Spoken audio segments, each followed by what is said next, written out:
Tonight, we have an inside look at the Paul Manafort trial from someone who was right in the thick of it.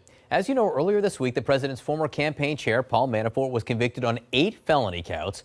Paula Duncan was on that jury. Earlier today, she told Anderson what prevented Manafort from being convicted on all 18 counts, why she doesn't think the president should pardon him, and what, as a Trump supporter, she thinks about the Mueller investigation as a whole. Take a look.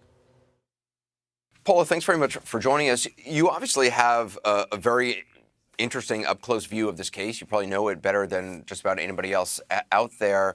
I know you've said that you would have convicted Paul Manafort on all counts. Can you explain why that wasn't the outcome? We had one juror who held out her vote. We had two, one that would flip-flop from one day to the next, would say she was pressured and change her vote. We had some of that, but in the end, it was one person who, even though we could put the paperwork in front of them again and again, they said they had reasonable doubt, and therefore that's their right as a juror. We tried very hard to make sure that we weren't a hung jury. 11 of us, 10 for sure, were positive from almost day 2, and the rest of us, the other 2, were not sure. And we spent a lot of time deliberating and doing due diligence like we were supposed to as a jury. And in the end, even though we could tell her that the defendant met the criteria to charge him as guilty, she would in the end say she just had reasonable doubt. I read that you said, I wanted Paul Manafort to be innocent, but he wasn't. I know you're a supporter of President Trump, and you're skeptical of the special counsel investigation as a whole. To those who may hear that and wonder, well, why did you vote to convict?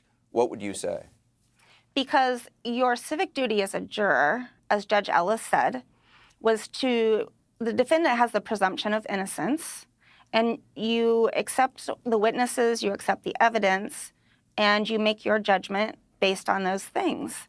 And there are those that said I shouldn't have been a juror because they say I was biased, according to social media. At least that's what my daughters are telling me.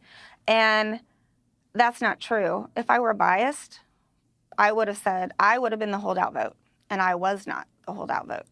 Well, number one, I would recommend your daughters not read social media, because I can tell you from personal experience, no good will come of that.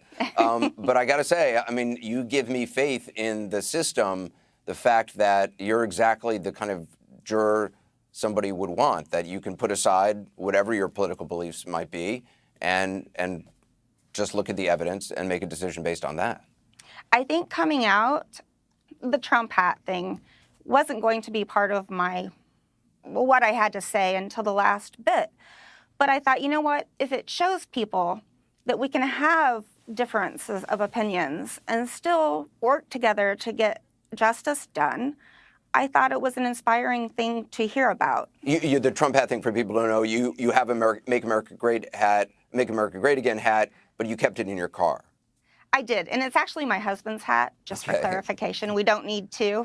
Okay. But I mean, we're both Trump supporters, and we feel that President Trump deserves a chance to try to do the job without all of the other stuff going on around him, unless, of course, it's illegal. The law is the law, and my job as a juror and the rest of my fellow jurors was to make sure that the law was upheld.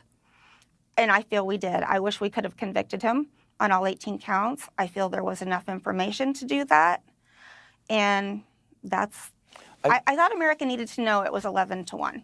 I know you've said that you believe the Mueller investigation is a witch hunt.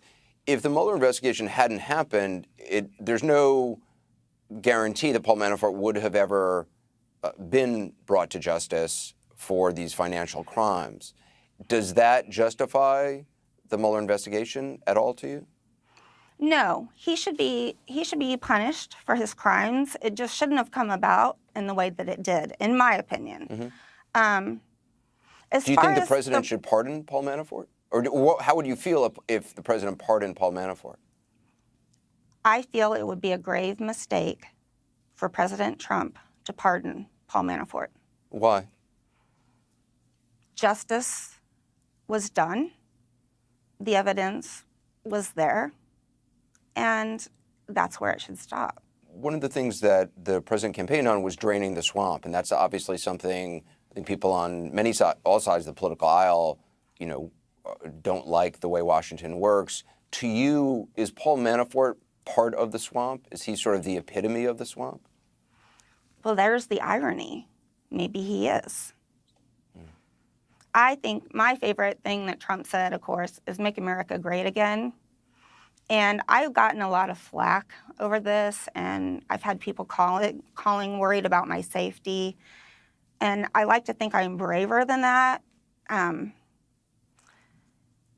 When peaceful Americans' views are silenced from fear, then America is certainly not a great country.